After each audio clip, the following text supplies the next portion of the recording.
So if we take a few steps back from like the eating disorder community and we're looking at like general health and wellness, our bodies are designed to move. So like movement is walking, all of that. Yes. And we want to avoid any extremes. So if it's sustainable, we want to make sure it's fitting into your life. It's not running your life. Yeah. And same with our relationship with food. Like most people, we should probably be eating 2 to 3 meals a day with some snacks in between and like think about fiber once in a while and think about protein.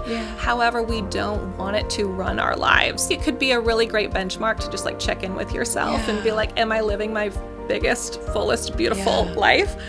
And if not, it could be something to look into.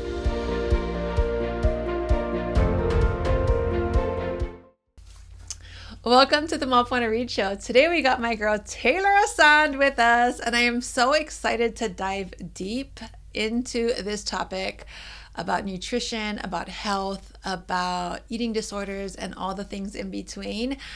I know I said I was only going to ask you 4 questions, but I ended up coming up with way more than 4. I love it. Bring them on. Welcome to the show, my friend. Thank you so much for having me. So I'm Taylor Assonde. I'm a registered dietitian and certified eating disorder specialist. And I'm just so thrilled to be here with my people. Yeah. Take me on your journey. So how did you become who you are today? Like, take me to the backstory. Mm-hmm. And we continue to become, right? So I was born in small town, North Dakota, and was fortunate enough to have like so many beautiful people in my life. My family was incredible. We valued the healthcare system. I come from a family of nurses and healthcare professionals. So I think I always was like, oh, this is great. I get to help people. My family does this. It kind of felt like a little bit of a legacy for me. My mom was a nurse and she passed away when I was 6. And so I think there was kind of that. Maybe not necessarily pressure, but I felt like, oh, this could be awesome. Like I could honor her in this way. My family would be so proud of me. So I think from a very young age, I was like, I'm going to be a doctor. Yeah. And it's kind of how I lived my life. And again, I was surrounded by great supports and family members. So that was kind of my commitment until I went to college and took my first nutrition class as part of like the pre-med program or requisites. And I kind of had this light bulb moment of like, oh, what if I could prevent people from suffering? What if food could actually help prevent disease? And I kind of shifted paths. I also met some like great girlfriends in this nutrition class and we kind of got to band together. And then it was from there on, I was like, I'm going to be a dietitian. And I still thought I was going to prevent diseases. So I got my master's of public health and thought I was going to like change the world, and then somehow landed in the eating disorder field. And I've been obsessed and very passionate about it ever since. Yeah. Yeah. It's so interesting for me because like there's so many, there's like where's the happy medium, or actually where's the healthy medium? Right? That's like where is that? Like sometimes we're too obese, or are we too skinny? Like, and all the in between, but when are we too much? But what are some misconceptions that people face? Yeah. Oh my gosh. So I love that you say this because I'm like, I made a whole career out of it. I promise you. And it's hard, and we put so much pressure on people who are not trained to make these decisions, or who've never really been educated around health and nutrition, or if they have, it's usually like very extreme or very biased. So I have patients coming to me, they're like, well, my doctor told me I can't eat sugar. And I'm like, well, that's not sustainable, right? And so there's so much nuance, and I love being able to create a space where it's like I get to meet with people intimately, kind of like what you get to do on your show. And we get to kind of tease this apart together and then find out what works for the individual. I personally don't believe in extremes. I believe that's what fuels eating disorders, when we're trying to be so rigid and so perfect with our food. And then like life happens, or you have to go celebrate with your family and you feel stuck. And then you feel depressed and restricted. Like if it's someone's birthday, your grandmother's birthday, if you want to like celebrate and have a piece of cake, and it's just like, you start having these thoughts in your mind, like, I shouldn't do this and I shouldn't eat that and I shouldn't. And then it's just like too much. Yeah, and then it's like welcome the guilt and the shame, and then we're on the cycle again, and we're off. Like all the chitter chatter in the brain about it. Yeah. Yeah. So I think to go back, how do you kind of handle the misconceptions? I always usually what I aim to do, and I'm not perfect, but I want to create a space where people can show up and just share these vulnerabilities or the issues they're facing around food. And I say, hey, I'm not here to judge you. I'm here to see what is going on and how we can make your life better and feel like this is sustainable. Like I want to break the dieting cycle for everyone. I want to help cure people of their eating disorders. And I have a lot of hope. Like I think we're going to do better. Especially if we continue to have conversations like this. Yeah, totally. And open it up where it's not shameful, you know? Yeah. Okay, let's talk about the different types of eating disorders. Yeah. So there are some ones that are in the media that we might all be a little bit familiar with. So there's like anorexia nervosa, bulimia nervosa, and binge eating disorder. Those tend to be the most commonly discussed. What's tricky is those three are actually the least common eating disorders. Oh, wow. Most people actually fall into this additional category of eating disorders otherwise not specified, which means they're kind of doing a bunch of behaviors that don't necessarily fit into one complete box.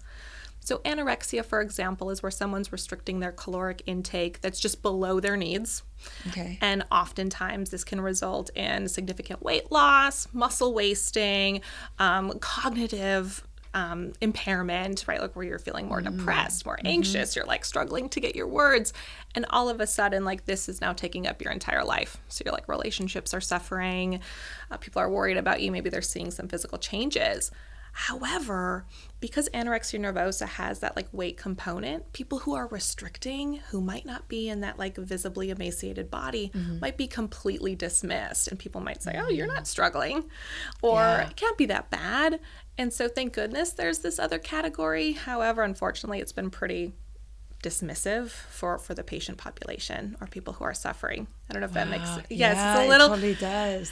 And then there's bulimia nervosa, which is some sort of binge purge cycle. Okay. So oftentimes that's with like self-induced vomiting, but it could also be laxative abuse, could be exercising. So some people using exercising as a way to purge. Which is so crazy to me because like everyone's always like, you need to exercise, you need to exercise. But when is it too much exercise? Right. So if you are struggling to find some sort of balance, right? Like if you are choosing exercise over your commitments, maybe to work, to your family. I've had clients who've struggled with over exercising, whose bone density has become so impaired that they have like pelvis fractures, bone fractures. Absolutely. It's so scary, really low resting heart rates. So there is some evidence that says anyone who's exercising over 150 minutes a week, like if you're over that mark, you're at an increased risk for depression and anxiety because it's likely too much movement. Wow. Okay, so 150 minutes a week, what does that come down to? Like what? 2.5 hours? Yeah. Wow. Yeah, so if you're exercising more than that, like I think it could be a really great benchmark to just like check in with yourself and be like, am I living my biggest, fullest, beautiful life? And if not, it could be something to look into. Yeah. Okay, what does a happy medium look like though? Because like, exercise, but not too much. Eat, but not too much. But it's a damn nuance, right? Girl, it's just like where, like, do I eat? Do I not eat? Do I exercise? Do I not exercise? Yeah. Like, what is a healthy medium that we should be staying at? And when do we start? Like, when is it starting to tip a little bit too much to the right or to the left, and we should be looking out for it? Is it dangerous? Yes. So if we take a few steps back from like the eating disorder community and we're looking at like general health and wellness, our bodies are designed to move. So like movement is walking, all of that. Yes. Yeah. And we want to avoid any extremes. So if it's sustainable, we want to make sure it's fitting into your life. It's not running your life. Yeah. And same with our relationship with food. Like most people, we should probably be eating 2 to 3 meals a day with some snacks in between and like think about fiber once in a while and think about protein. However, we don't want it to run our lives. So if I was like in this conversation with you and I'm like pre-planning my dinner tonight because I'm so anxious or so stressed about it, that would be a problem. Okay. You know, if we're not able to be fully present and involved with our people and our responsibilities, that's usually one of the first signs that I would have someone look for in themselves. Okay. Other things could be like the body image. Sometimes like how we feel about our bodies and how that's showing up in our relationship with food and exercise. Like if that's why we're making decisions around eating, if that's why we're making decisions around exercise rather than for our like health and well-being, it could be another reason to maybe have a conversation with someone who can speak the language. Yeah. How do you have that conversation with someone? Yeah. Like if they were... So like if I see that, so suppose I have a loved one who I'm starting to notice some different types of eating disorders or like a little bit of too much, like how do you even have that? Like because it's a sticky topic, right? Like how do you not come across of like, you know, like judgment, but like, hey, I'm just worried for you. Yeah. Yeah. Oh, that's such a great question. Yeah. And of course, it depends on you and your relationship with them. But I always think it's worth having the conversation rather than being afraid of having the conversation. Yeah. Okay. You know, because people like eating disorders, so they're the second deadliest mental illness that we have. And statistically, about every 52 minutes, someone passes away from complications. And we also know this affects probably about 30 million Americans at some point in their life. So if there was a room and there was like 10 of us in here, 1 to 2 people would either have an eating disorder at that time or have had one or will have one. So it's so common. And what I hear a lot in my conversations with clients is like, damn it, like I've been struggling with this for so long. In hindsight, I wish someone maybe would have said, hey, I want you to look at this for yourself. I'm not here to judge you, but this is what I'm noticing as your loved one. And you can tell me to stay in my lane, but I just want to make sure you're okay. And if you're not, like I've got your back. I'm here on this journey with you, and maybe I can help you find someone to talk to, or maybe we should schedule an appointment with someone and they can tell us this is no big deal. Like that's usually how I like to approach things too. Like let's just at least rule it out. Like let's go meet with someone and you tell them what's going on. We'll just go from there. And if they're like, I'm overreacting, let's celebrate, you know? Yeah. But in case I'm not, I think we should really look into this together. Yeah. That's what I would do. Okay. That's good because it has like a softer approach. It's not like, you got a problem, you need to go get help. You know? Oh, right. I know. That always leads to a shutdown. But also like acknowledging the human experience when we see something scary, of course that's our first gonna be our feeling. Like, yes, oh my gosh, what's happening? Like we're in a crisis. But if we can slow it down, as difficult as that is, we usually get better outcomes that way. Talk to me about when someone does come to you for help. Like what's your process and how how does that go? Yeah. So because eating disorders are so they show up in so many different ways, my approach is always so different. Right now, I'm seeing an influx of patients with an eating disorder called avoidant restrictive food intake disorder. And this one is it's interesting in a couple of ways. This wasn't even a diagnosis or on anyone's radar until about 2013. So we don't even really know how to treat it that well, which is horrifying. But now, because it's being more spoken about, people actually are like, okay, maybe I can do something here about this for my kiddo or my loved one. We see this a lot in kids because really it's like picky eating that's gone too far.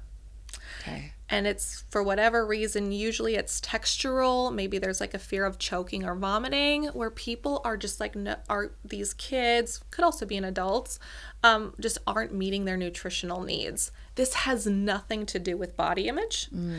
It's all based on this fear or anxiety that something bad might happen if I eat these foods physically. Wow.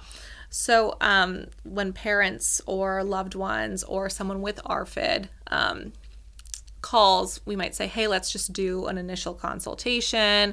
I might send them different forms because I want to know more about this patient's preferred foods. And then we come up with some sort of plan. But that type of treatment is really individualized and looks different for so many people. So I always say, let's meet once And then if you don't like what I have to say, maybe I can point you in a different direction. With other eating disorders, so it could be like anorexia, bulimia, binge eating disorder. Those kind of all look a little more similar to that. To each other, where it's like, get on the phone. Most of the time they've been in some sort of treatment before. Very rarely are people coming to me unfamiliar with how this system works. And so they might have very specific questions for me. They might be able to tell me what's worked in the past, what hasn't, and then we make sure we're a good fit, and usually we'll then start meeting with each other weekly for the foreseeable future. Yeah. Wow. Yeah. I know for us, in our Polynesian culture, there's everything revolves around food. Yes. We always are getting together, there's food for everything. We're always eating. Like, let's get together. Okay, we're bringing this food, we're bringing that food. Right. But when is it dangerous? And then how do we be how do I say this? It's like, it's almost rude if you were to go to someone's home or go to an event or whatever it is that they're doing, especially a cultural event, and if you don't eat the food. Yes. But it's like, do I just eat a little bit? What do you do? I actually do just eat a little bit. Yeah. Yeah. Yeah. It depends what it is too. Yeah. Right. Yeah. And does that feel like okay, or? I feel like it's okay. Like, I'm still part of it. It's okay, depending on what it is. Tongans eat, my husband's part Tongan. I'm Samoan. Yeah. This is crazy. This may sound very crazy and wild to you, but Tongans eat horse. Yeah. I don't want to eat horse. Sure. I don't so I'm like, if that's horse, I'm not going to eat that. And I would just say it flat out, he'll eat it. I'm like, I'm not Tongan, I'm Samoan. I am not eating that. Okay. I like that boundary. Yeah, because I'm like, not doing it. Yeah. But so I think for me, I don't want to eat all day long, and I don't want to overeat. So I'll just pick a little bit, or I'll make my plate and I'll just take a longer time to finish it. Sure. So I'm sitting there with them and I'm just taking a really long time, but it's the same amount of food, but it's stretched out over an hour. So I could spend that time with them, and I love it because you're still participating and being part of your family. Just not with the horse. Just not with, we all have to draw our line in the sand. Not that. Not that. Oh. Yeah.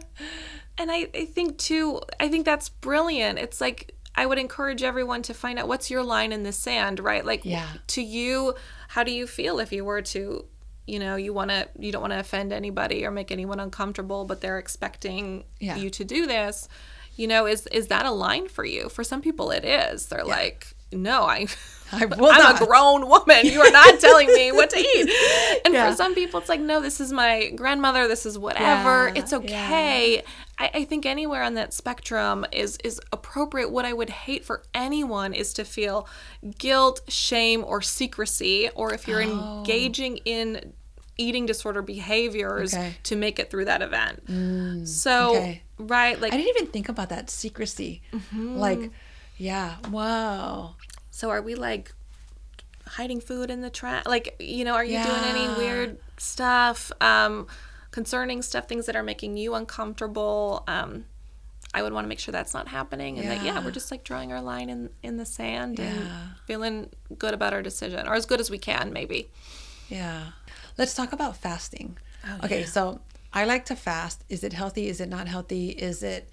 I mean, I could fast from I'll try to have dinner around 5 p.m. Yeah. And then I won't eat until maybe 12 the next day. I will have a cup of coffee, my water, my glow stick, all the things in the morning. Yeah. But I won't eat from 5 p.m. until the next day, till 12, maybe sometimes 1 o'clock. And I feel fine. Yeah. Yeah. But so the feeling fine. Yeah. But when is it too much? Is it, some people I heard do 48-hour fasting. I know. Or some people really just try to push themselves every single day. When is it a problem? Mm-hmm. Oh, so this is a great question. I'll start it off by saying I never recommend fasting to any of my patients. Okay. And I don't do it myself. I am very pro the people. It's your body, your Yes. choice. What That's works my for you. platform. Yeah. Yes. However, I also want us to live in the land of informed consent. So I want people to really understand if there are potential risks, why I might be concerned about this recommendation. And if someone comes to me and they're like, no, like I've got it, I'm meeting my nutritional needs, I don't, I feel X, Y, or Z, I'm happy for them. Yeah. I always might want to say too, okay, like are your blood sugars okay when Okay. you're fasting? Yeah. Is that something we need to be So concerned get all about? those things checked out. Yeah. Are you having any shakes? Is this affecting how you're eating during your window where you're not fasting? Like what's the nutritional quality of that? Because then are you starving at the time? Like when 12 o'clock comes, are you starving and now you're wolfing down a cheeseburger? Exactly. I've seen people get into a binge restrict cycle with that. Yeah. And that's always something I would be concerned about. I had a client who once told me they were on a 19-day water fast. Oh, girl, and bury me. Was like, put me in a coma. I could not do that. I was like, what? How did we get here? Right? And I'm never judgmental, but I'm curious. Yeah. And they were like, I felt awful. I was like, yes, you are not like. We need to really connect with our bodies. Your body and see needs what's nutrients. Going on. Yeah. And if we're doing something and we're feeling bad, but we think it's to be healthier or to lose weight or whatever, I would really want us to be reflective and say, hey, is this in my best interest? Yeah.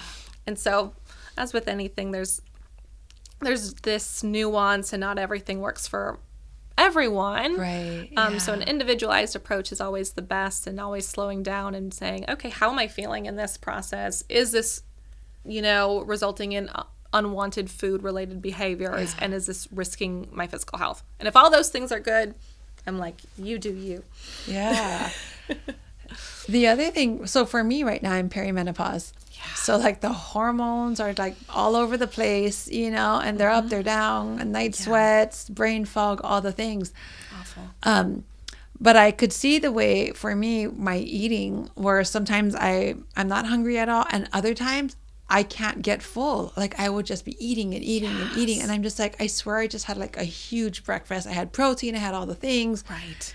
And like I'm so hungry. Yeah.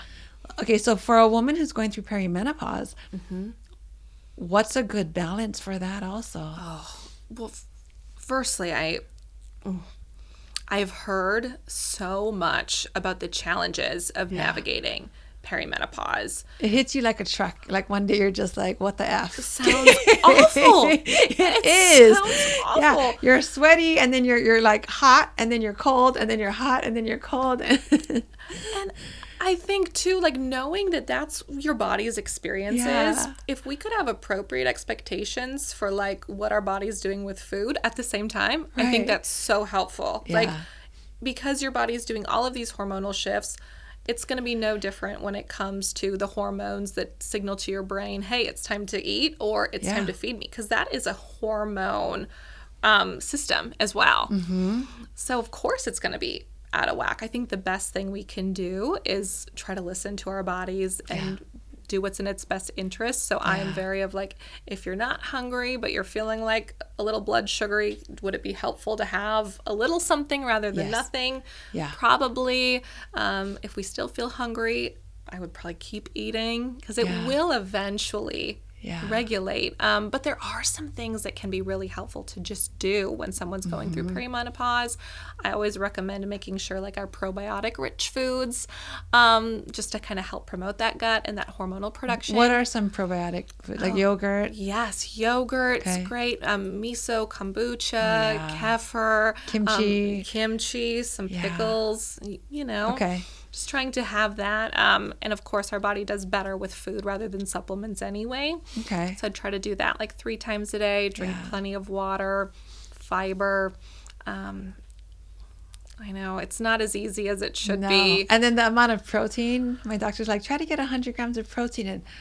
I'm like, 100 grams, how am I going to do this? It's hard. It's a job. It's a job to just get this protein going. I saw that on social media where someone was like, had to quit my full-time job because I got a new one and it's trying to meet my protein needs. But isn't that the truth? Yeah. It's I'm like, that's the first thing I look at now. Like, if I'm going to like reach for a snack, I'm like, well, how much protein is in this? Like, should I get this or should I get that? Good for you for just I being aware. try, but it's not always the case. Some days I'm just like, I don't care. No, there's some things out there. Thank goodness, like our food system's trying to keep up. So like we have more options than I think we did ever before, but it's still tough. Yeah. I think the one thing for me, I would just add like a scoop of like Greek yogurt into my morning protein. So I'm like, you already got the protein and you got the Greek yogurt. So I'm like, okay, it's like 30 grams right here or a little bit more. Awesome. I feel like I'm already like 1/3 the way by, I love right that after that hack. smoothie. Yeah, it's good. Or even trying to make a dressing out of yogurt, like make like a Caesar dressing out of like yogurt and stuff. I'm like, okay, that's like 10 grams. Come on, we're doing it. Okay, but then here's the thing too. When is that a problem? Like I'm like so focused right now on my protein intake. Like when is it like, hold up, this is starting to become a problem? Yeah.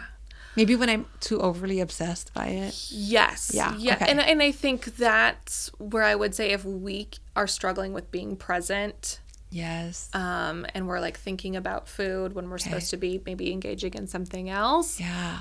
A really helpful strategy could be like first thing in the morning, honestly, like writing out your plan. Like, okay, this is how I'm going to meet my protein or my food needs. And then that takes up 3 minutes of your time. You've kind of dumped it all out.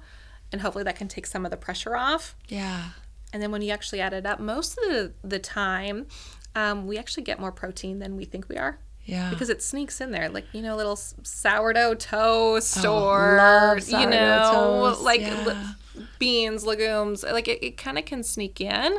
Yeah. But I do think it's really important to also be mindful of it too. So I would try that. So hooked on Chroma Wellness. So Lindsay gave us that. Remember on the very first Expanders retreat, she gave us a like a sample of Chroma Wellness. And I was like, what is this company? And I looked it up and I ordered. I am so hooked on their bone broth. Like just their bone broth. It is so delicious. It's their beef bone broth. And you just mix it with a cup of hot water. And sometimes I'll just like a piece of toast and a cup of bone broth. It is so yummy. I love this. And it's easy to travel. Like, I take it on the airplane with me. Did you bring it out here? I did. No, seriously. I don't leave home with the two things I take whenever I'm traveling. It's my Glow Sea and the Chroma Wellness. Like those two things on the plane in my bag. I'm inspired by you. I'm so happy. Like it's so good. Yeah. But it's just an easy way. It is an easy way. Like a little plan or just some good. familiarity goes. Yeah. Yeah, it's everything. Okay. Having a plan is better than no plan. So now that we talked about menopause and stuff, let's take it back and let's go and talk about maybe the opposite end, maybe teenagers or maybe teenage athletes. Absolutely. And, with food and stuff. Yeah. I say this to my adolescent clients. I'm like, you could not pay me enough money to be a teenager right now. That was some rough times.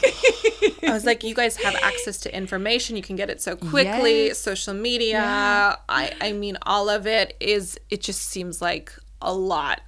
So my heart goes out to all of the adolescents and young people just trying to do their best. I would say, when I first got into the eating disorder field, a lot of my clients were primarily teenagers. And I think that's because that's kind of who we were associating eating disorders with, honestly. The media kind of would portray adolescents, young adult women as those who would have eating disorders or struggle. So I think that was kind of the demographic that felt the most comfortable seeking care, if that makes sense. And so when it comes to adolescents now and just kind of acknowledging all the pressures they have to like do this with food or to look a certain way, I think so many of them are struggling. I think there was an estimate out there that was like 1 in 4 teenagers right now meets the criteria for at least one eating disorder. And that would be based on the DSM-5. Yeah. And so I think they're struggling. I think we know more and we're having these vulnerable conversations, which definitely helps to these high statistics.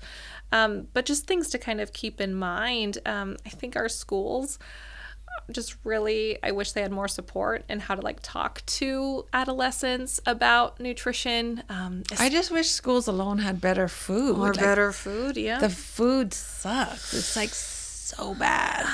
Okay, but that's another thing too. Like, so my kids go to school, and sometimes like they'll come home from school and they're like, "Oh, I'm just starving." I'm like, "Why? Didn't you eat lunch?" And they're like, "No, it was so bad that it was this or it was that." Like can we just do better? Options, and then there's usually not enough time to eat. Like I know, at least here in Arizona, I've heard things like, "Well, I only have 20 minutes to like use the restroom, talk with my friends, and somehow eat." And maybe I forgot my lunch, or maybe this was served in the cafeteria and I don't like it. Yeah. So it's just a lot for these kids to manage.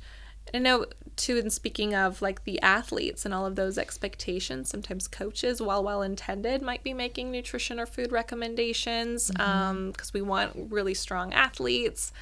And so there's just all of this coupled with whatever misinformation is out floating around. I think it puts a lot of pressure on our teenagers and stress, and that is the perfect breeding ground for an eating disorder. Do you see it more in girls or boys, or is it kind of like equal? Most of my patients, I would say, identify as female, but I have male clients, and I think it's more acceptable for females, girls, women to kind of seek support and care. Okay. I've had male clients be like, "Well, I can't have an eating disorder. I'm a man." Right. Like, that's not. I don't. We don't get those. You're like, dude, this is not like a period. Yeah. Right. It's like, I mean, it's an eating disorder. Right. You can have it too. You can have it too. And so I think there's so many factors at play, but I'm worried about our young people and just how they're trying to navigate this space, and a lot of them are really struggling. And usually when I see them in my office, a lot of times past, kiddos have been struggling for like a year or more, and the longer you struggle with an eating disorder, the harder it is to treat it. It's just going to take more time to kind of undo the damage that's been done or repair the damage that's been done. Can you tell me about what are the first sign, or maybe something that happens that a parent should look out for, like the very, very first sign of something? Yeah. So this is such a great question. What I would say are common first signs are just changes in someone's normal food behavior. Okay. So that we talked about secrecy. So like if someone started to be secret about food, maybe they're lying about it, maybe food's missing, maybe they're no longer eating at the family table, maybe there's like a new routine that's come into play, like now we're eating maybe more structured or more regimen-like than we were before. Maybe we're no longer eating our favorite foods, or maybe there's like the missing or skipping of meals. So I know sometimes that's how parents would find out, like all of a sudden their kiddo would be off with friends, and it turns out, they just didn't eat the whole time they were out of the house. So just basically any changes in behavior around food. And then of course, if this kiddo or person is commenting negatively about their body or negatively around food or other people's bodies, like, I'm so X, I'm so Y or Z, using derogatory language to describe themselves, be another warning sign. So much good information, like for all, you know what I mean? Like menopause, teens, all in between. Gosh. Are you going to your grandma's party? Like you're going to get it all in this episode, okay? How to handle yourself with all the food. Yes, exactly. Yeah. Oh, thank you. Thank you for all of that information. Oh, my pleasure. Thank you for being here. If someone wants to get in touch with you or maybe work with you, how do they go about that? Well, they can find me on social media. Okay. Taylor Assonde RD, or on my website, TaylorAssonutrition.com. Awesome. Thank you. Yes. Thank you so much for having me. Thanks for being here.